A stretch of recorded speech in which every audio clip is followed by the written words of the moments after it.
ನಮಸ್ಕಾರ. ಶ್ರೀನಿವಾಸ ಮೂರ್ತಿ, ಯೋಗ ಭಾರತಿ, ಹಿಮಾಚಲ್. ನನ್ನ ಒಂದು ನಿರ್ಣಯ ಇದೆ. ಪ್ರತಿ ಸೋಮವಾರ ಕನ್ನಡದಲ್ಲಿ ಆರೋಗ್ಯದ ಸಂಬಂಧವಾಗಿ ಕೆಲವು ವಿಡಿಯೋ ಹಾಕಬೇಕು ಅಂತ. ಅದರ ಪ್ರಕಾರ ಇವತ್ತು ಕಣ್ಣು, ಕಿವಿ, ಮೂಗು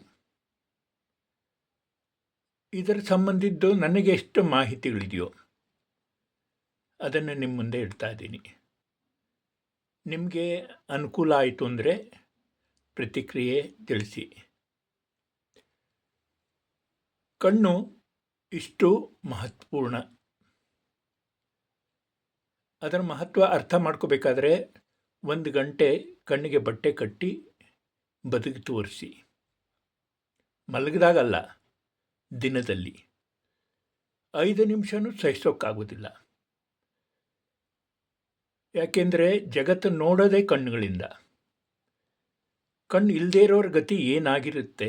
ಕುರುಡರು ಯಾರಿರ್ತಾರೆ ಯೋಚನೆ ಮಾಡಿ. ಅದಕ್ಕೆ ಕಣ್ಣನ್ನು ಕೊನೆವರೆಗೂ ಉಳಿಸ್ಕೋಬೇಕು. ಜೀವ ಇರೋವರೆಗೂ ಉಳಿಸ್ಕೋಬೇಕು.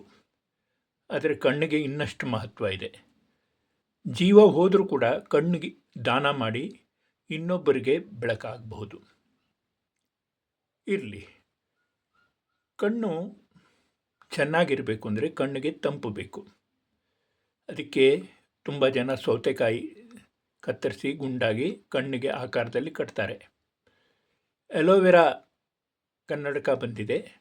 ಅಥವಾ ಅಲೋವೆರಾದು ಹಸಿರು ಭಾಗ ತೆಗೆದು ಒಳಗೆ ಏನು ಮೃದುವಾಗಿರುತ್ತೋ ತಿರುಳು, ಅದನ್ನು ಕಣ್ಣು ಕಟ್ಟಿದ್ರೂ ಕೂಡ ದಿನದಲ್ಲಿ ಒಂದು 15 ನಿಮಿಷ ಕಟ್ಟಿದರೆ 1 ತಿಂಗಳಲ್ಲೇ ಕಣ್ಣಿಗೆ ವಿಶೇಷ ಶಕ್ತಿ ಸಿಗುತ್ತೆ.